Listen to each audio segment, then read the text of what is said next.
CLP पर पाबंदी अच्छी बात है, किसी भी दहशतगर्द तंजीम से बात नहीं करनी चाहिए। हमारे पास भारत की अफगानिस्तान से दहशतगर्दी के सबूत हैं।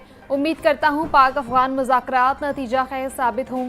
स्पीकर मलिक अहमद खान की मीडिया से गुफ्तगू बोले, सियासी जमातों के दरमियान बातचीत का सिलसिला जारी रहना चाहिए।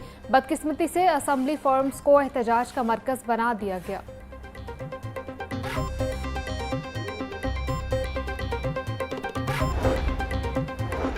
डिस्ट्रिक्ट इंटेलिजेंस कमेटी का शहरी को सिक्योरिटी ना देने के फैसले को कालादम करार। लाहौर हाई कोर्ट के जस्टिस अमजद रफीक ने शहरी सैफ अली की दरखास्त पर 10 सिफात पर मुश्तमिल फैसला जारी कर दिया।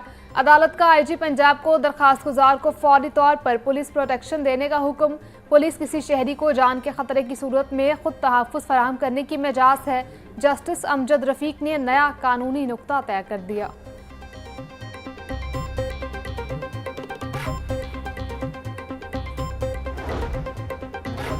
जिला कचहरी रिश्वत के इल्ज़ाम में गिरफ्तार NCCIA के 6 अफसरान का 3 रोज़ा जिस्मानी रिमांड मंजूर। जुडिशल मजिस्ट्रेट नईम वट्टू ने 2 सिफात पर मुश्तमिल तहरीरी फैसला जारी कर दिया।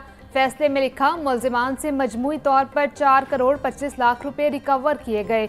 गुज़िश्ता 3 रोज़ा जिस्मानी रिमांड में भारी रकम की रिकवरी होना अहम पेशरफ्त है। इस स्टेज पर मुल्ज़िमान को मुकदमे से डिस्चार्ज नहीं कर सकते। 3 नवंबर को मुल्ज़िमान को दोबारा अदालत पेश करने का हुक्म।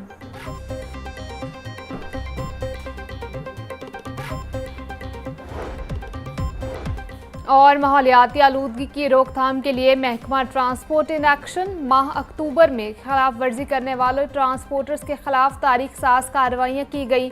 बगैर फिटनेस सर्टिफिकेट और धुआं छोड़ने वाली 1963 गाड़ियों के चालान, 1023 गाड़ियां बंद हुई। गुड्स ट्रांसपोर्ट में ओवरलोडिंग करने पर 2775 गाड़ियों के चालान, मजमूई तौर पर 2 करोड़ रुपए के जुर्माने आयद किए गए।